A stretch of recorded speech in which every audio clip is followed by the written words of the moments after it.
నమస్తే నా పేరు Shivaji welcome to our channel మంత్రి పదవులు అంటే ప్రతి ఒక్కరికి ఇప్పుడు కామెడీ అయిపోయింది ఏందంటే అంబటి రాంబాబు లాంటి వాడే మంత్రి కాలేనింది మేమెందుకు మంత్రులు కాకూడదు అదే విధంగా మన పేర్ని నాని కొడాలి నాని వీళ్ళిద్దరే మంత్రులు కానింది మేమెందుకు మంత్రులు కాకూడదు అనేటువంటి ఒక ఆలోచన ధోరణికి వచ్చేశారు సాధారణ ప్రజలు కూడా అందులో భాగంగానే మనం లేడీ డాన్ గా చెప్పబడినటువంటి ఈ అరుణ నెల్లూరు లేడీ డాన్ ఎవరైతే ఉన్నారో ఆమెను 3 రోజులు నెల్లూరు పోలీసులు కస్టడీకి తీసుకొని విచారిస్తూ ఉంటే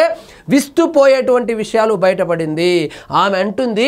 రాబోయేది జగన్మోహన్ రెడ్డి గారి ప్రభుత్వమే 2024లో కూడా జగన్మోహన్ రెడ్డి గారి ప్రభుత్వం వస్తుంది నేను గూడూరు నుంచి ఎమ్మెల్యేగా పోటీ చేసి గెలుపొందబోతాను అదేవిధంగా జగన్మోహన్ రెడ్డి గారి ప్రభుత్వంలో నేను హోంమంత్రిగా కూడా పనిచేయబోతానని చెప్పి పోలీసు పెద్దలు ఎవరైతే ఉన్నారో వాళ్ళతో సన్నిహిత సంబంధాలు ఏర్పరచుకొని హనీ ట్రాపింగ్ చేసి వాళ్ళని బ్లాక్మెయిల్ చేసి దందాలు సెటిల్మెంట్లు చేయడము అదేవిధంగా రాజకీయ నాయకులతో సన్నిహిత సంబంధాలు ఏర్పరచుకొని ఒక తెల్ల రేషన్ కార్డు ఉన్నటువంటి ఆమె ఒక పెద్ద సంపన్నురాలులాగా బిల్డప్ ఇచ్చి మొత్తం నెల్లూరు జిల్లా మొత్తాన్ని బురిడి కొట్టించింది సో ఇక్కడ చూడండి హోంమంత్రి నౌతా పోలీసు విచారణలో కిలేడి షాక్ వైసీపీ ప్రభుత్వంలో అరుణకు తెల్ల రేషన్ కార్డు మళ్ళీ కస్టడీకి తీసుకొని ప్రశ్నించే అవకాశము సో వైసీపీ హయాంలో స్కీములు ఎంత ఘోరంగా దుర్వినియోగం అయింది అని చెప్పడానికి ప్రధాన ఉదాహరణే ఈ అరుణ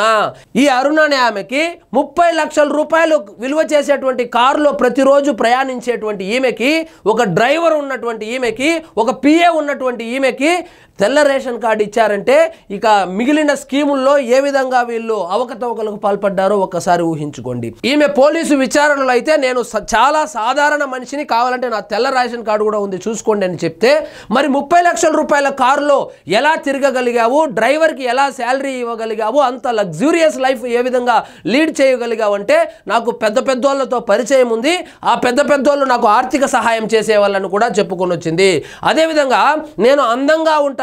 నేనెందుకు ఎమ్మెల్యే నవ్వకూడదు నేనెందుకు హోంమంత్రి నవ్వకూడదు అని చెప్పి పొంతన లేని సమాధానాలు కూడా చెప్పడం జరిగింది ఈమె ప్లాన్ ఏంటంటే మొన్నటికి మొన్న పెరోల్ మీద బయటకు వచ్చినటువంటి ఆ రౌడీ షీటర్ శ్రీకాంత్ ఎవరైతే ఉన్నారో ఆ శ్రీకాంత్ ని అక్టోబర్ 2వ తారీఖున గాంధీ జయంతి రోజు రెమిషన్ మీద అంటే క్రమశిక్షణ బాగుంటే జైల్లో ఇస్తారు కదా సో జీవిత ఖైదు ఉన్నప్పటికీ క్రమశిక్షణ కనుక ప్రదర్శించినట్లయితే వాళ్ళను విడుదల చేస్తారు సో ఆ రెమిషన్ ద్వారా బయటకు తీసుకొచ్చి శ్రీకాంత్ను పెళ్లి చేసుకొని ఎక్కడో దూరంగా వెళ్ళిపోయి కొన్ని రోజులు అజ్ఞాతంలో ఉన్న తర్వాత సడన్ గా ఎలక్షన్ ముందుకు మళ్ళీ వద్దాము గూడూరులో ఎమ్మెల్యేగా పోటీ చేద్దాము ఆంధ్రప్రదేశ్ లో అధికారంలోకి వచ్చేది 2 పార్టీలు అది ఒకటి వైఎస్ఆర్సీపీ మరియు టీడీపీ ఏ పార్టీ అధికారంలోకి వచ్చినా ఎస్సీనే హోంమంత్రిగా చేస్తారు కాబట్టి నేను ఎస్సీ సామాజిక వర్గానికి చెందిన దాన్ని కాబట్టి నేను ఎమ్మెల్యేను అవబోతాను కాబట్టి నేను హోంమంత్రిని కాబోతున్నాను సో నేను హోంమంత్రిని అయితే మీకు పోస్టింగులు ఇప్పిస్తా మీరు కావాల్సింది చేస్తానని చెప్పి పోలీసు బాస్లు ఎవరైతే ఉన్నారో వాళ్ళను బుట్టలో వేసుకొని హనీ ట్రాపింగ్ చేసి తర్వాత బ్లాక్ మెయిలింగ్కి దిగి ఈమె పబ్బం గడుపుతూ ఉంటే ఏ విధంగా అయితే శ్రీకాంత్ని ఆ రౌడీ షీటర్ శ్రీకాంత్ని పెరోల్ మీద బయటకు తీసుకొని వచ్చినటువంటి కేసు ఏదైతే ఉందో ఆ కేసు ఈమె మెడకు చుట్టుకోవడంతో మొత్తం ఈమె హోంమంత్రి కావాలనేటువంటి ఆశ ఏదైతే ఉందో దాని మీద నీళ్లు జల్లినట్లయింది ఇక చూడండి సోషల్ మీడియా ద్వారానే తనకు సోషల్ మీడియా ద్వారానే ఎక్కువ మంది పరిచయం అయ్యారని తాను అందంగా ఉన్నందున రీల్స్ చేసి ఫేస్బుక్ ఇన్స్టాలో పోస్టులు చేసేదాన్నని అరుణ చెప్పింది పలువురు లైక్లు కొట్టి ఫ్రెండ్ రిక్వెస్ట్లు పెట్టేవారని కొంతమంది ఫ్రెండ్స్ అయ్యారని వెల్లడించింది నెల్లూరులో గత కొంతకాలంగా జరిగిన వరుస హత్యల గురించి ప్రస్తావించగా తనకు ఏమీ తెలియదని చెప్పింది ఆమె ఫోన్లో ట్రాన్స్జెండర్ హత్యకు సంబంధించిన వివరాలు ఉన్నట్లు తెలుస్తోంది అప్పట్లో నెల్లూరులో సంచలనం రేకెత్తించినటువంటి ట్రాన్స్జెండర్ హత్య ఏదైతే ఉందో ఆ హత్యకు సంబంధించినటువంటి విషయాలు కూడా ఆమె ఫోన్లో లభ్యమైనట్లు తెలుస్తోంది అదేవిధంగా మొన్నటికి మొన్న కోటంరెడ్డి శ్రీధర్ రెడ్డిని హత్య చేయాలనేటువంటి ఆ విషయం మీద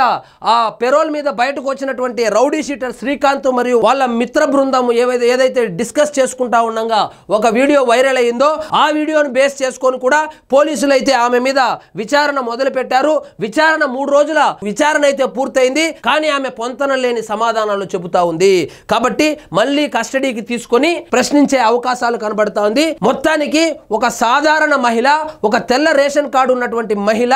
ఇన్ని సెటిల్మెంట్లు ఎలా చేసింది, ఇన్ని దందాలు ఎలా చేసింది, ఇంతమంది ఎమ్మెల్యేలతో మంత్రులతో ఏ విధంగా సన్నిహిత సంబంధాలు కొనసాగించింది, అదేవిధంగా పోలీసు బాసులను ఏ విధంగా బుట్టలో వేసుకుంది అనే దాని మీద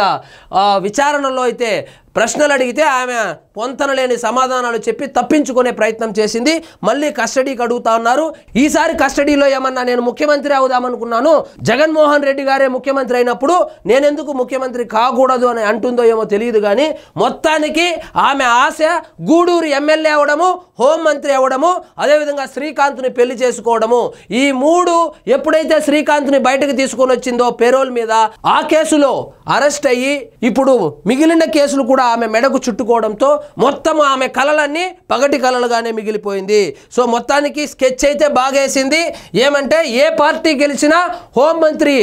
అవి ఏది మాత్రము ఎస్సీ సామాజిక వర్గానికి సంబంధించినటువంటి వాళ్ళే, నేను ఎస్సీ సామాజిక వర్గానికి సంబంధించినటువంటి మహిళనే కనుక ఖచ్చితంగా నాకు హోంమంత్రి వస్తుందని చెప్పి చాలా కాన్ఫిడెంట్గా అయితే ఉండింది. మొత్తానికి శ్రీకాంత్ విషయంలో అయితే కనుక అడ్డంగా బుక్ అయింది. మరి ఒకటే ఆమె ఆ జీవిత ఆశయం వచ్చి హోంమంత్రి కావడము. మరి ఏ పార్టీలో అవుతుందంటే ఆమెకు అత్యంత సన్నిహితంగా మెలిగింది మాత్రం వైఎస్ఆర్సీపీ వాళ్ళే. కాబట్టి వైఎస్ఆర్సీపీ పార్టీ అధికారంలోకి వస్తే హోంమంత్రి అవుదామని కలలు కనిందంట.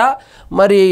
కాలేకపోయింది, అరెస్ట్ అయింది. మొత్తం విచారణ అయితే జరుగుతోంది. ఈ విచారణ రోజుకొక మలుపు తిరుగుతోంది. చూద్దాం మరి ఫైనల్గా ఏమవుతుందో. సో ఇదండి ఈరోజు మన టాపిక్. మీకు ఈ వీడియో నచ్చినట్లయితే లైక్ చేయండి, షేర్ చేయండి, ఛానల్ మాత్రం సబ్స్క్రైబ్ చేసుకోవడం మర్చిపోవద్దు.